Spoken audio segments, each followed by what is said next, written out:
Hello and welcome to the Dyno Six Pack Dynasty Football Podcast. We got a really exciting episode lined up for us today. I am joined by Corey here again, and we are going to go through our second installment of the Devy Prospect review. How are you doing today, man?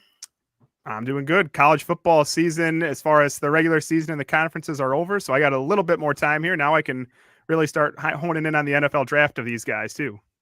Yeah, I mean, it's my favorite time of the year coming up. Like, I love the fantasy season, of course. You know, that's why we play, is to win the games. But the off season is my favorite part as a dynasty guy, man. Just like the rookie drafts and then rebuilding the teams and everything. It's just, yeah, it's the best. So basically what we're going to do today here, we talked about, it's been a little over 2 months ago now. And we kind of went over your top 5 players at the time.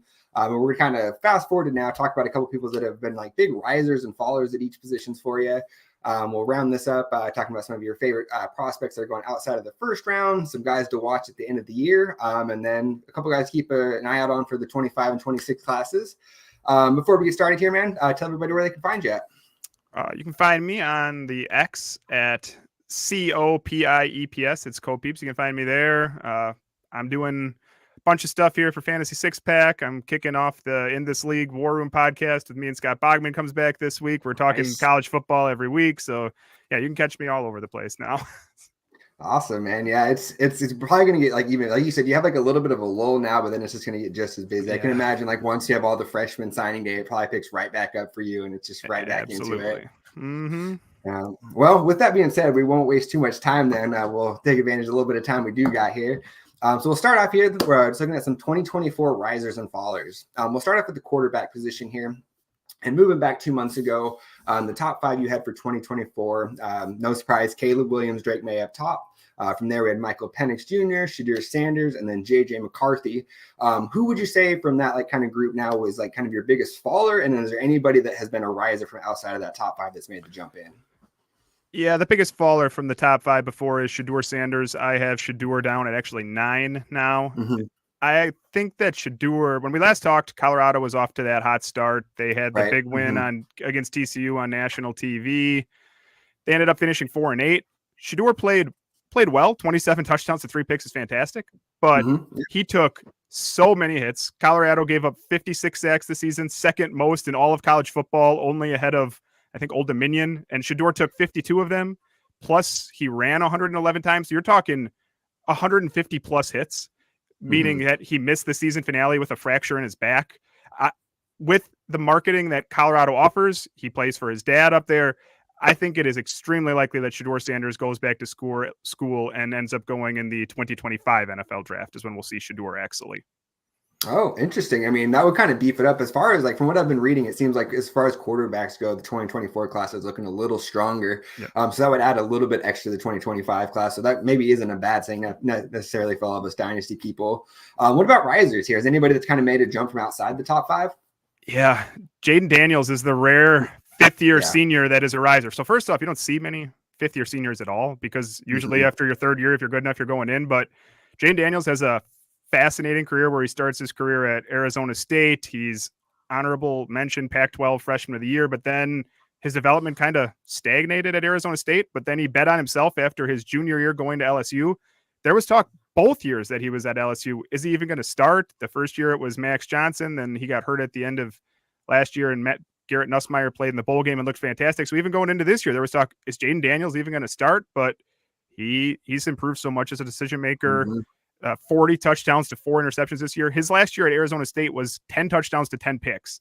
And then as far as fantasy is concerned, he is a Lamar Jackson like threat as a runner. You're talking 1,134 yards. He's been over 700 yards rushing the last 3 years.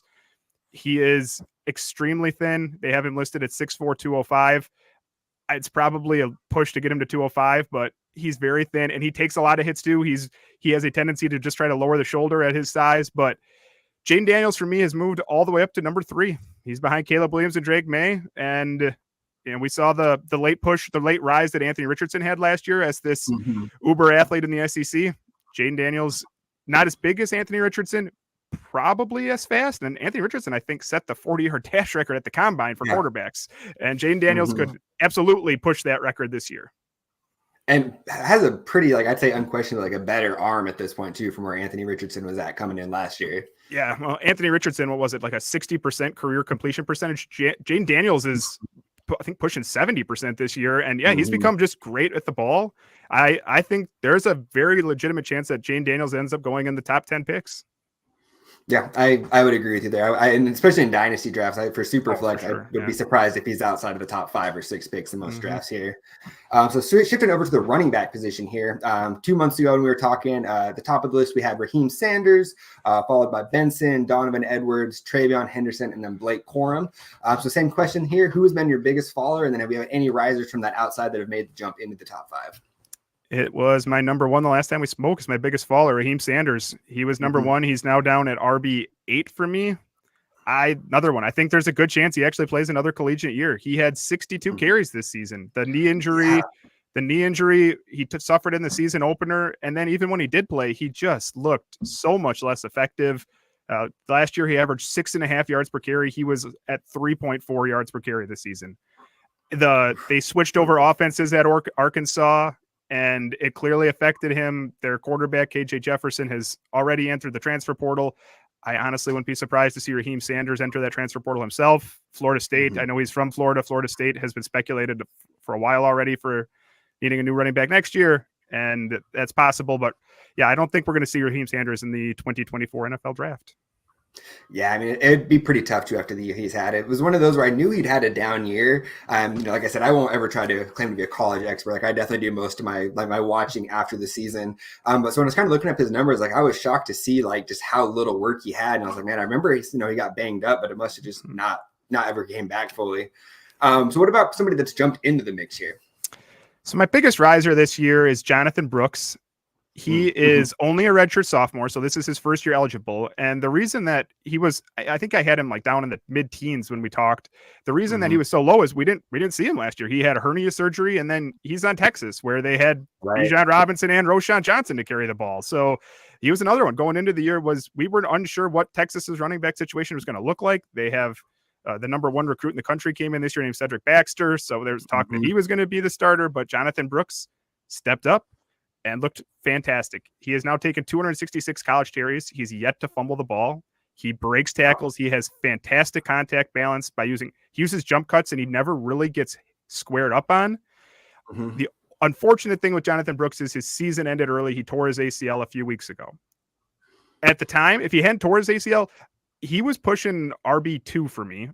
Now I have him down at RB4, but I could see him coming back with a knee injury, but running backs have a shelf life, right? You can only get so many carries. So even with the torn ACL, I think he's probably a day 2 NFL pick, and someone in Superflex drafts for fantasy, you probably get in day 2. And that could be a real steal, actually. He's a fantastic looking running back. Yeah, I mean, one of the things that surprised me when I was looking at his stats is, he's a decent pass catcher too. He has like 25 catches for like around, I think 275 yards and a touchdown or two there too. So a lot of the running backs, it seems like, are kind of specialists that I've kind of looked at. They're very good at running, or they're pass catchers. There's not a ton of them this year that are both like big time dual threats like we've seen in the past, like the ETN type guys. So it's nice when you have a guy that takes care of the ball and can catch passes. Like those are the things we want as fantasy owners, as it where it keeps those guys on the field once they get to the NFL level. So switching over to the pass catchers here, 2 months ago, our top 5 was Marvin Harrison Jr., Malik Neighbors, my guy Keon Coleman, Emeka Egbuka at 4, and then Rome Odunze at number 5. How has that changed from then to now? Emeka Egbuka's taking the biggest drop, and this is another one kind of like Raheem Sanders. It's the injuries. He's missed games on injuries. He had officially, we still don't know. They just constantly classified it as a lower body injury. He's played in 9 games. Some of those games he was injured. I think one of those games he took 2 snaps, and he also just didn't look like the same person. So he was healthy the month of November. He did play all 4 games, but 35 catches in that time. 4 catches for 29 yards against Rutgers, 1 catch for 12 yards against Michigan State, 5 for 83 against Minnesota is good, but in the biggest game of the year against Michigan, 3 catches for 25 yards and a touchdown. We know he has Marvin Harrison Jr. on the other side, so he's not getting, you can't say it's the coverage is affecting him. He doesn't look quite as explosive out of his cuts, which with a lower body injury makes sense. That makes sense. So he's a person who's going to need to show he's healthy in the combine, the offseason workouts with teams. He's going to need to show I'm fully recovered. I can get back to, a quick 3-cone drill is going to be key for him, something like that, where he can show the explosion laterally, because at his size, you're going to want him to operate mostly underneath probably. So if he can show the explosions back, I can still see him rising back up. But for now, I've dropped him down to wide receiver 8, I believe. Yeah, I mean, that honestly, that's probably generous the way that it's gone this year. I mean, he had so much hype coming into the year. I think I have him on both my Devy teams, so it's been a little bit of a disappointment there for sure. But yeah, the explosiveness could come back, like you're saying there. It's lower body injury, that's always tough. What about risers here? Who has joined this mix for you? So you mentioned Malik Neighbors. That is the star wide receiver for LSU, but Brian Thomas on the other side has moved into first-round consideration himself. LSU could easily have 2 first-round wide receivers. First thing when you see Brian Thomas is the size. He's listed at 6'4", 205, and speed that NFL teams will fall in love with. The thing is, he's not just a size speed guy. We've seen size speed guys come to the NFL and not succeed because they can't separate. They're not good route runners. He is a fantastic route runner. He knows how to decelerate, to use pace to set up route cuts. He makes some jaw-dropping catches. Now, he has a tendency to sometimes drop the easy one, but this is a guy where I can see an NFL team picking towards the end of the first round where they see, well, look at the tape here. He can make some catches here. We can work on the easy catches with him. And then 6'4", 205 wide receivers that run like this don't grow on trees. So NFL team at the end of the first round, early in the second round, he could go. And for your fantasy team, this guy could be an absolute difference maker. Yeah, I mean, he's got 15 touchdowns on this season, so definitely a guy that gets in the red zone and can be a big body. I think kind of like more so like what everybody wanted Jonathan Mingo to be coming out of the draft this year. Like, I think Brian Thomas is like a better version of that in pretty much every single way. What about for tight ends here? Looking back at our top 5 before, we had Brock Bowers, Jaheim Sanders, Gadsden, Nesbitt, and then Stover. Have we had anybody jumping into the top 5 here? So I didn't put any fallers in this one because other than Brock Bowers or Jatavian Sanders, all those other guys were kind of shots in the dark. I did move Jaheim Bell up as a riser. He has moved up. I believe he's maybe just inside the top 5 for me. He's 5th. That is a Florida State tight end. He is a transfer from South Carolina, where at South Carolina, they'd asked him to do everything. He played running back. He played tight end. At Florida State, they've said, focus on being a tight end. And it's led to new yards, new career highs in receiving yards and receptions. Very fluid athlete after the catch, but he's extremely small for a tight end. 6'3", 230. That's smaller than we just talked about. Brian Thomas is 6'4", right? 205. We're going to talk about a Florida State receiver who's bigger than him. You mentioned Keon Coleman. That's bigger. Keon Coleman is bigger than Jaheim Bell, but he plays receiver as opposed to tight end. So it's going to have to be the right scheme fit in the NFL, but you could see a team like San Francisco where they scheme up opening spots for somebody like this, where these unique athletes fit in. And if he gets to a team like that, this could be a fantasy player that you want on your team because, yes, he's not going to be a great blocker, but for fantasy, that doesn't matter. We want guys who can catch the ball and make big plays, and Jaheim Bell can do that. Yeah, absolutely. I mean, anytime you can get like the tight ends that make a difference, like this year we had a few of them that came in right away, Kincaid, Laporta, even Michael Mayer shown some flashes. It's one of those where like before, like the longest time my strategy for fantasy was kind of just like punt the tight end position, but it's kind of the point where it's switched so much now where it's like, I want one of these guys. I don't want to be at a big disadvantage where I'm scraping by to get 5 points a week. I want one of these guys that can actually put up numbers every single week. So talking about, these are some of the guys that have, clearly moved into like the top 5s of their positions here. When you land on the guys in your rookie drafts that are going in the second and the third round, those are when you can really speed up your redrafts. You get those guys like the Tank Dells that you can get in the third round of your rookie draft. So who are some of the guys in the second and third round, or guys that you predict will go more second and third round of rookie drafts that you see making some game changing for dynasty owners this year? So I'm expecting that it's essentially super flex leagues, especially super flex leagues. We're going to see a lot of quarterbacks and wide receivers dominate round 1. So I have a running back listed here that I think probably goes in the second round, and that is Braylon Allen. So Braylon Allen, out of Wisconsin, when he gets drafted, will be one of the 10 youngest players ever into the NFL. He will turn 20 in January. He turns 20 years old in January.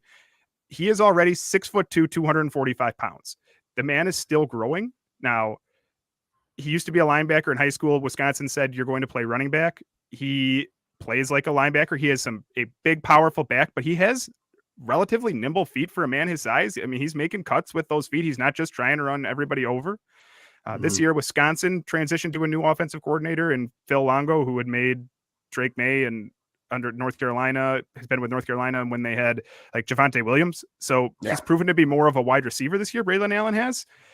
He's not a burner, which you don't expect. He has some fumbling concerns. He's fumbled 4 times this year. He fumbled in 2021. But turning 20 years old, you're talking about a ton of development time here. So if you can get a guy in the second round who could probably go in the day 2 of the regular NFL draft and have some capital to point where he'll get carries this year, and then you have 4-5 years of development before he's even 25. That's interesting to me. I think that Braylon Allen's a good pick in the second round as someone, especially if he gets in the right system where he gets carries right away. You could have someone that's valuable right now and could be valuable for a long time, which is hard to find, especially at running back. Yeah, especially like when you can get a guy like this that's, has a nose for the end zone. It's double-digit touchdowns this year, like you mentioned. For fantasy, those are the type of guys we want. If you're not going to be guys catching a ton of passes, we want those guys that can run between the tackles like that. What about at the wide receiver position? Who are you looking at kind of later outside the first round here? So when we talked wide receivers, the Keon Coleman's 6'4", Marvin Harrison is 6'4", Brian Thomas is 6'4". We'll talk about another one in a little bit. These big physical guys tend to get the highlights and go earlier in fantasy drafts because they tend to be the main receiver on a team. I am shooting for the upside play though of Xavier Worthy. So Xavier Worthy makes the only comparable as far as NFL size is Devonta Smith. I believe he's listed at 6'1", 164 under Texas. This is the upside play. He has game-breaking speed and explosiveness. He has demonstrated bad drop problems at times. He has struggled catching the ball, but when he gets the ball in his hands, he is a massive play ready to happen, just waiting to happen.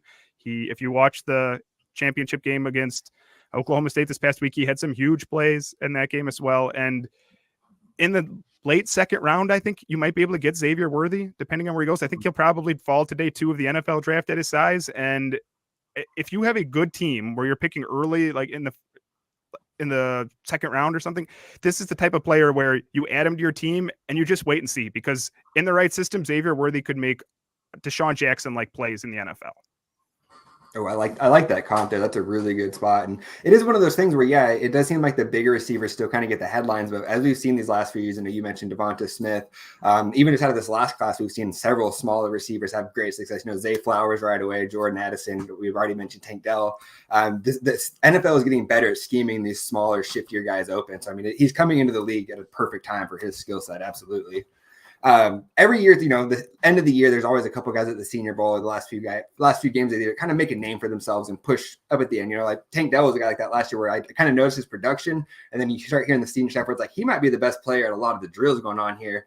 So who are a couple of guys that you are watching this year to kind of end of the year that you think could make a little bit of a jump from where they're sitting at right now currently? At quarterback, the quarterback I'm most looking forward to seeing, I think he's already accepted his invitation to the Senior Bowl, is Spencer Rattler. At one time, Rattler looked like the favorite to be the Heisman and the first pick overall in the draft. That was a couple of years ago when he was with Oklahoma. Then he was benched for Caleb Williams, which led him to transfer. He went to South Carolina. Caleb Williams went to Southern California. But behind Joe Milton, who's the quarterback at Tennessee, Spencer Rattler has as big of an arm as anyone in this draft, including he makes off-platform throws look easy. He'll be running to his right and he'll fling it 55 yards. Now, the problem is sometimes he trusts his arm so much that his mechanics get all over the place. He just trusts the arm, and he can make plays that you think, wow, this guy should go easily in the first round. And then there's times when you're like, wow, just set your feet and take it. But he doesn't scan the field well. He has a tendency to lock on receivers. But I would say he's gotten better at not forcing it into coverage. If you watch the highlight reel, he's a first-round pick. He's got to learn just to not take the big plays all the time. Take the check downs, be willing to throw the ball out of bounds. I think the Senior Bowl, if he can show, he's going to dazzle people with the arm drills, but if he can show that, the interviews will be key for him. He had some attitude issues. I believe he was on a Netflix show when he was in high school. I think so. Yeah. So he kind of had this attitude. There was a lot of talk about his attitude at Oklahoma wasn't always the greatest. I think that's kind of died down at South Carolina, but the interviews will be big for him. And then just showing that at times it's okay to throw the ball away. It's better than forcing the ball into coverage. So Spencer Rattler right now, I think he's probably a late day 2, early day 3 pick, but he could move his way up there. And we see these quarterbacks. There's 10 rookie quarterbacks played in the NFL this year. So Spencer Rattler, it's possible we see him as early as next season. Yeah, we definitely see some of these quarterbacks that come in just with that mindset of, there's never been a throw that he does not think he can make. You kind of see that with Will Levis a little bit this year, but sometimes those guys hit and those turn into big players for you when you get those second, third round picks, especially in a super flex league. That could change your franchise overnight, make you a competitor. What about at the running back position here? I'm going with Ray Davis. This is a inspiring background. He grew up partially in foster care. I believe his siblings got adopted. He didn't. So he lived in homeless shelters for a while before someone finally took him in and said, have you tried football? And it worked out. Quietly been extremely productive at 3 different colleges. He had a 1,000-yard season with Temple, transferred to Vanderbilt, put up a 1,000-yard season there. And now most recently, this final year here is at Kentucky. Now he's also dealt with a variety of injuries. I think he's tore his ACL. I know he's torn his ACL at least once. He had a torn ligament in his toe that cost him a substantial amount of time. But if the blocking's in front of him, he's solid. He's going to pick up what's blocked for him. He's a capable receiver. Like you just said, these are the type of running backs that you find day 3 of the draft, of the NFL draft, or late in your supplemental drafts for your fantasy team. And in the right situation, Isaiah Pacheco went undrafted in the NFL draft. Ray Davis, you just pick up what's blocked for you, consistently get you 4 or 5 yards, and teams love that. So that's somebody that I want to watch at the Senior Bowl, see how he plays, see if he can improve his draft status, and then more draft status, the quicker you're on the field, hopefully for an NFL team. Yeah, and I mean, especially when you get a guy like Pacheco's a great example of a guy that can be a late pick, but can come in and seize that role. And then at that point, it's found money for the team, because not only do they have a starting running back, but they have a starting running back they're paying like less than $1 million per year. So like they're not in a big rush to bring in somebody else to replace it when they're getting that solid production there.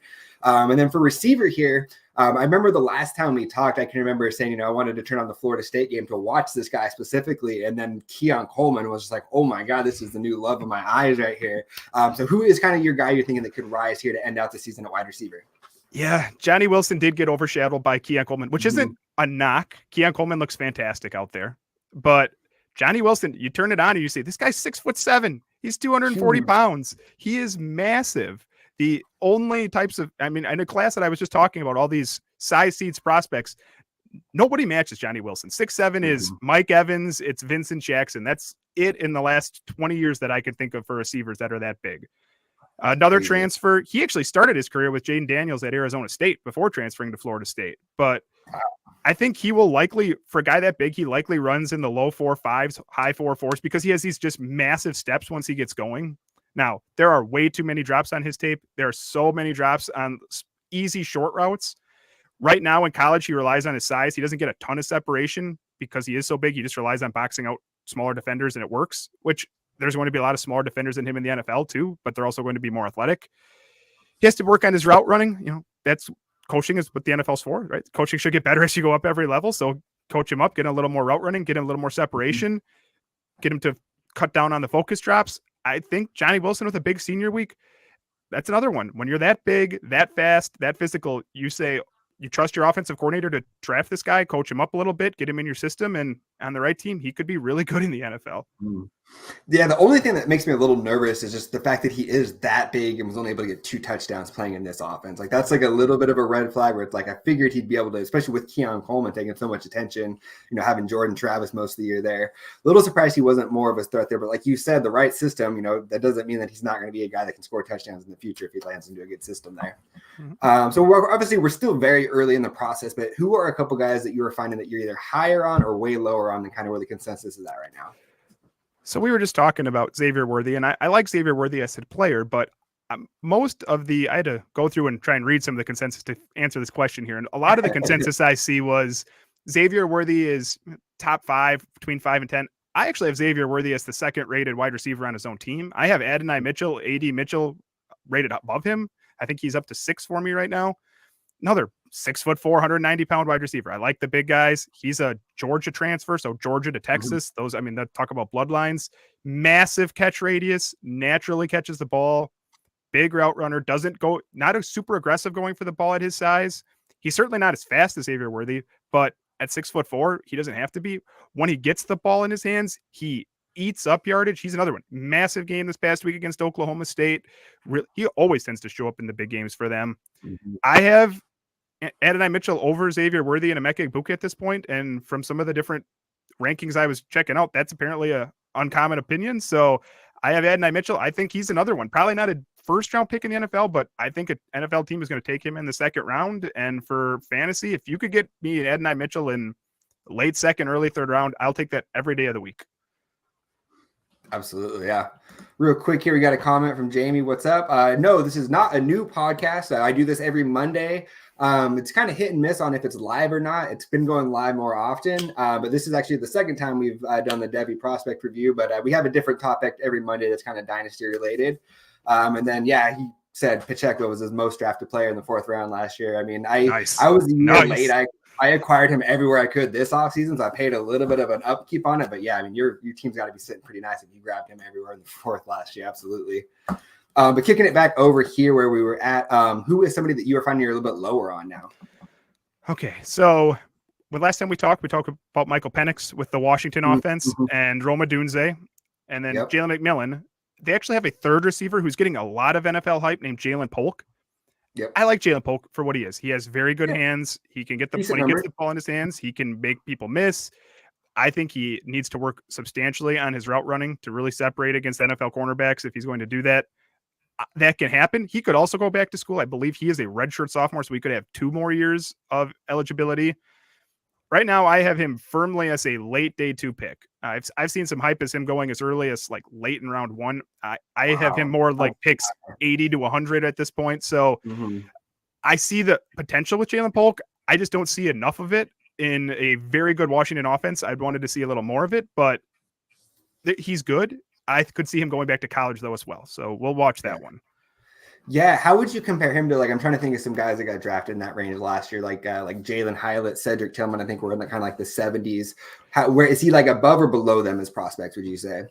So I was high on Hyatt. So I had Hyatt higher than that. I had Hyatt pretty high in my rankings. I have to pull him up. But Cedric Tillman, that's a good one. Cedric Tillman, I did not have as a huge separator either. He was good at Tennessee, but he ran a lot of underneath routes. He was much more physical than Jalen Polk. But I would probably have Jalen Polk slightly above Tillman, but below Hyatt. I really liked what Hyatt offered. Hyatt's speed is uncoachable. You can't coach what Jalen Hyatt can do as far as getting vertically down the field. Jalen Polk, I would love to see him get vertically more often, but with Rome Odunze there and Jalen McMillan, Hyatt or Polk tends to run the underneath routes, which for fantasy just aren't as valuable. Now, that doesn't mean that he can't get vertical. We just don't see it a lot on tape yet. So as I'm saying, another year in college, he shows he can get vertical, and that could be a whole other aspect to his game. And maybe next year he comes back and he's a first round pick, but this year I don't see it yet. No, I think that's fair. It's always kind of risky when you're talking about a guy that's getting first round buzz and you're not even sure if he's like the second best receiver on his team. Like that's risky. I mean, especially at that spot. So rounding it out here. So who are some of like the major risers that you've seen in the 25 and 26 classes? So the 2025 class, the major riser that I'm going to go with is, you just call him Tet McMillan. Officially, I think it's Tedioria, I believe is how you say it, McMillan. Eligible next year, true sophomore wide receiver. So he is third in the pack. Statistically, he's been amazing. Third in the Pac-12 in receiving yards behind. I just talked about Rome Odunze. I expect him to go in the first round. I don't know if we've ever talked about Troy Franklin. Troy Franklin will go in the first 50 picks of the draft out of Oregon. That's who he's behind in receiving yards. He's second in receptions behind Jacob Cowing, his own teammate, who's kind of small frame, but he'll probably go day 3 in this draft. And then he's 5th in touchdowns. We're behind Odunze, Franklin, Cowing, and Brendan Rice. All those players, Brendan Rice is Jerry Rice's son, for those of you who don't know, with USC. But all of those players are going to get drafted this year, meaning he will be the leading returner in all of those categories in the Pac-12. Did I mention he's also 6'5"? And he works just as easily underneath. They will throw him screens and get the ball in his hand. Usually you hear 6'5", you think, big, physical, like I was talking with Johnny Wilson. He will catch balls underneath and make people look silly in open space on top of being that big a frame. So I think he looks an NFL team. I think will take him in the top half of the first round. And for fantasy, he should be a stud for a long time. Yeah, it's my very first Devy draft was this last offseason as a 16-team league. I was like, all right, let's give it a shot. And I had like the third to last pick in the 5th round. And I landed on, I was like, all right, like Tita, Oria, McMillan. I guess we'll throw him on the spots. You'd have to. And then, going to look at his stats today, I was like, damn, like that's actually even better. Nailed that one, dude. Like, that's amazing. And then so I'll have I got Troy Franklin and Emeka Ibuka on that team as well, too, that I'll have most likely at least one of them coming in this year, and then maybe Ibuka and him coming in next year. Yeah, man. Yeah, we won't talk about the other guy took in the 4th round because I know he's just going to get dropped. But 5th round, like hell yeah, that one nailed that one. What about 2026? Who's your riser here? So I have Jackson Arnold, who I believe we've seen 24 passes out of. So 2026 is hard because you're true freshman, but this is a 5-star recruit at Oklahoma who he didn't play much this season, but Dillon Gabriel, the quarterback at Oklahoma, who started his career at Central Florida, got injured, transferred to Oklahoma. As of today, he put his name in the transfer portal. I'm assuming he's going to follow his offensive coordinator, who he's followed from Central Florida to Oklahoma. But even if he didn't, I think there was a chance that Oklahoma would have kind of said like they did with Caleb Williams. Now I know it's a different regime, but we want to see what Jackson Arnold offers here, because when he plays, he looks fantastic. In those 24 passing attempts, he has completed 18 out of 24 for 202 yards and 2 touchdowns. He's also ran just 20 times, but for 80 yards. He looks like a true dual threat passer. With Dillon Gabriel moving on, we'll get to see Jackson Arnold at the lead of the Oklahoma offense next year. I think he'll move up and be a possible first-round pick at quarterback, which we know Oklahoma quarterbacks, they tend to have a lot of success in the NFL, or at least get drafted early. Baker Mayfield comes to mind, Kyler Murray. So it's a different offense. I realize that, but Jackson Arnold could be the next in line. Yeah, I like it. It's one of those guys that I put on my list. I have like a little notepad on my phone of guys that like, okay, I need to go back and watch some film on him. And he was one where I was looking up his stats for the show, and I was like, man, 18 for 24. Like, yeah, I'm gonna have to go try and watch this because it's not even a name I've even heard. You let me know what you think. Yeah, I'll have to definitely circle back on you. I'm thinking what we'll have to do after like probably like early March, when I kind of have my first official set of rookie ranks I put out. I might have to have you come on here and quiz me and correct me on it. Tell me where I got it all wrong here. That's what's Jamie got for us here. He says he likes Penix a lot, but I see other people are lower on him. Is QB3 this class? Is that too high for him, do you think? Let's see here. Right now, I have Michael Penix at 1, 2, 3, 4, 5, 6. I mean, 3. He is in the tier that I have 3 in. So I have the Caleb Williams, Drake May as their own separate tier. I call that blue chip tier. That is I believe both of them will go in the top 3 picks. I think that's pretty much, I don't want to say a guarantee because nothing is a guarantee, but I think Caleb Williams and Drake May are their own tier. The next tier I have includes Michael Penix. I have Jayden Daniels at 3. I still have JJ McCarthy at 4. JJ McCarthy, there's been games where he's looked fantastic. I wanted to see a little bit more. Now, Michigan is in the playoff. They have not lost. He does everything that they need him to do to win the games. And there are flashes of him just absolutely spinning in it and looking fantastic. I think he will crush all the evaluations. Statistically, it's not been as good as I wanted this season, but I don't think that'll really matter for NFL teams. At 5, I have Bo Nix. I don't know if we talked Bo Nix at Oregon. Bo Nix is a big physical receiver or quarterback who can run a little bit. And then 6, I have Michael Penix. Sure, I get I like Michael Penix too. I think he has a huge arm, fantastic arm, can lead the offense. I just have him a little lower at this point, but I don't think you're wrong at all having him as high as 3. I can see people putting him at 3 too. Yeah, I get a little nervous with Penix and Nix just that they're a little bit older, especially Nix, where he didn't really have that full breakout till he was older.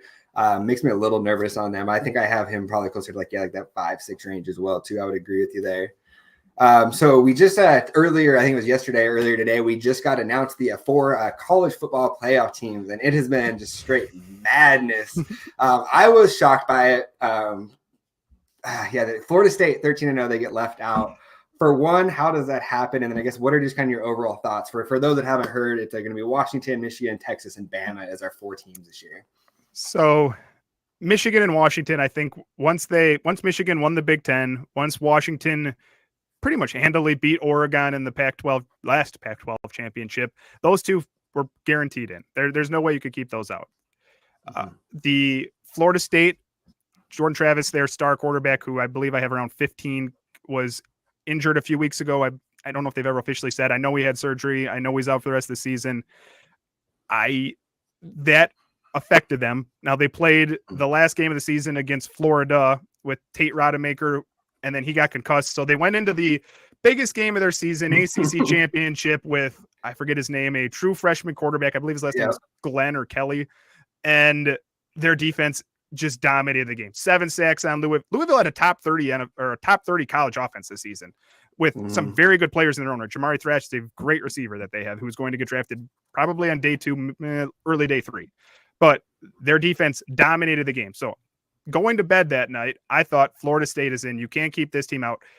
Does it suck that they lost Jordan Travis? Yes. But here's what happens when they miss the playoff. You are double penalizing them, because you just said, even though you won these last 2 games, because Jordan Travis isn't here, it doesn't really matter. And that's what sucks for Florida State. Now, are Texas and Alabama absolutely deserving of this too? Yep, they are. They are great teams. cutting it down to 4 this year was brutal because Georgia's lost 1 game in 3 seasons. It just happened to be the last game to Alabama. Bad, horrible timing for it. Yep. If it's the first game of the year and then they win the second one, it doesn't even matter. Yep. They are done too. And they're a great team too. So you could easily make the case that if they had 6 teams and you just said Michigan, Washington, bye, and then Texas plays, you don't want Texas to play Alabama because they played each other earlier in the year. That's the thing. So, Alabama, Florida State, Texas, Georgia, or something like that. And the winners of those played Michigan and Washington. That would have been awesome, but they had to cut it down to 4.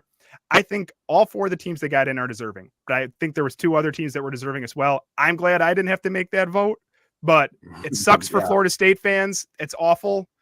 And congratulations, 4 teams got in, but yeah, I feel you for Florida State because you lost Jordan Travis and then they did everything they could and they still didn't get in.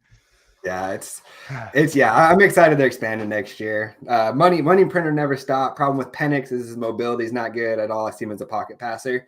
Yeah, I mean, he's had some injuries that have kind of taken their toll at this point. You can kind of tell there's times where he seems like a little hesitant to kind of take off and run. Maybe another couple of year healthy. Maybe that'll change a little bit, but I mean, yeah, you're not wrong there. 2 torn ACLs. Michael Penix has 2 torn ACLs on his resume. With the Indiana times, he tore it twice. So he is not a runner anymore. So yeah, if you're talking, Caleb Williams, Drake May, Jayden Daniels, JJ McCarthy, Bo Nix, and the last one I have in that same top 2 tiers is Carson Beck. Carson Beck is also not a pocket passer from Georgia, but the other ones is a pocket passer. The other ones are all mobile, right? Williams, May, Daniels, McCarthy, Bo Nix. They can pick up yards with their feet. Yeah, you're not going to get a lot of that out of Michael Penix. I agree with that. Yeah, fair critique there. All right, so let's wrap this up here. So as it stands right here on, Monday, December 4th at 8:41 p.m. on the East Coast, who is your prediction for Heisman? So we got the Final 4 today. I saw we got Bo Nix, that quarterback from Oregon I just mentioned, Marvin Harrison Jr., the wide receiver from Ohio State, which going to be that's the one that probably goes ahead of Drake May. I think he probably goes 2. I thought Malik Neighbors was if you're going to put a receiver in there, I think you probably should have given it to Malik Neighbors. He had a better year, but I get it. Michael Penix, and my predicted winner, I think it's going to be Jayden Daniels. You're talking about doing things we've seen happen. I believe he's only the 2nd quarterback ever to have 3,500 passing yards and 1,000 rushing yards this season. The other one being Johnny Manziel, who won the Heisman. I mean, that is a unbelievable season. The big plays that this guy offers are off the charts. He's had, I think, double the number of 20-yard plays of any other player this year, something like that. It's close. I should have got that stat up here, but Jayden Daniels, that's my pick. I think he's going to get it. Yeah. We got a Marvin Harrison fan here. Let's see what. Yeah, I got the 2 ACLs. Yeah, I mean, that's a tough one. He's kind of got. I feel like whoever Anthony Richardson had to kind of downplay his injury history. I feel like Penix is using the same guy there for sure. Figure out his agent. Yep. Shedeur Sanders, mobility underrated. Yeah, I mean, we've seen him run for his life so many times this year. It'd be interesting to see what happens if he could just play behind a normal, set offensive line where he can sit out of the pocket and operate for sure.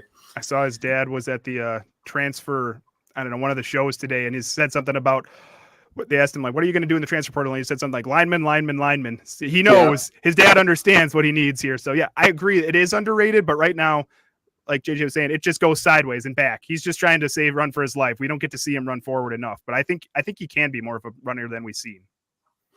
Yeah, for what it's worth, I wanted to come in here and disagree with you, but no, I think Jayden Daniels pretty clear Heisman winner. I mean, his numbers are right there, or better than all the other quarterbacks, and he's doing it in the toughest conference. It's kind of hard to downplay that, in my opinion.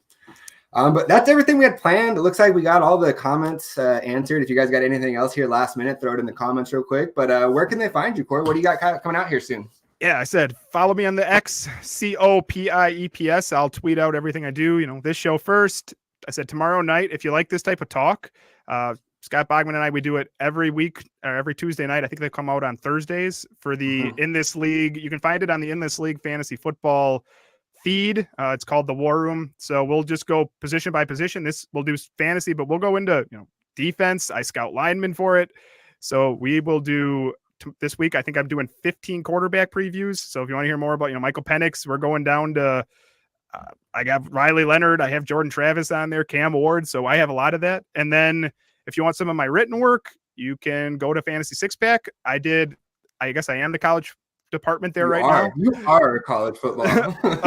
But so I'll do some college previews there later in the year. Right now, I'm also doing the fantasy baseball. So I wrote the Luis Severino signing with the Mets, and I did the Jared Kelenic getting traded to the Braves. So you can see some fantasy baseball content. Oh, are you a Seattle? I'm a Seattle fan, man. Oh, brother. I got that news last night, and it was just like we better be bringing in Soto or something. Otherwise, I just going to lose my mind, man. Like, I just don't understand it. Like, I was like, okay, letting go of Suarez, like, okay, he owed a lot of money. I saw that one, but yeah. Oh man, that was. I didn't know you were a Seattle fan. That sucks, brother. Man, it does suck. Yeah, I say if you guys like this podcast, definitely check out the one he's talking about because his co-host is way more knowledgeable on the college side than I am too. So if you like this one, it's gonna be even twice as good over there on that. Come check us out. Yeah, man. Absolutely. Arch Manning to Ohio State rumors. I did not hear that, but that wouldn't. I mean, be too surprising. Is it their quarterback entering the portal? Did I hear that right? Yeah. So their starting quarterback this year, Kyle McCord, did enter the portal. And Texas's quarterback, I don't know if we've ever talked about Quinn Ewers.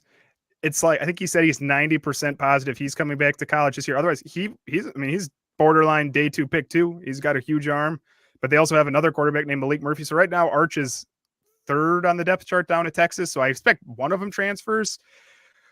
Ohio State would be a good fit. Quinn Ewers actually started at Ohio State and went to Texas, so it'd be interesting to send one the other way here. But yeah, I don't know. I had not seen that rumor yet, but I wouldn't be shocked. That would not shock me at all. Yeah, it's the rich get richer. Absolutely. Awesome, man. Well, again, I appreciate you stopping by. This is always fun. Like I said, we're definitely going to have to have you on a few times this off season. It's, the fantasy season is winding down, but for the draft season, that means it's just barely ramping up. So we're about to get real busy. The best time of the year for us. Yes, absolutely. Perfect. Awesome, guys. Well, I appreciate y'all tuning in here. We'll be back here next Monday. Let's see. Who do I got? Got Dustin Ludke coming on me. He does some work for Dynasty Nodes and Dynasty Nerds, Dynasty Pros. We are going to give a little bit of love to the teams that have missed the playoffs. So, next week, all the content's going to be getting geared up for all the teams that, in that week 15 playoff run. So we're going to do a little episode called You Missed the Playoffs, Now What? And we're going to give, a little bit of love to all the teams that miss the playoffs and kind of let them get a head start on building for next year. So it'll be a lot of fun. If you haven't read his work, he's one of my favorite writers to read right now. So I'm really excited to have him come on the show. So make sure you like and subscribe so you get that here. If you haven't already checked it out, every Monday morning I have a weekly fantasy recap that's free on Fantasy Six Pack. So that's live right now. Make sure you go read that. And yeah, we'll talk to you guys. Be next Sunday morning. I'll talk to you guys next. Thanks.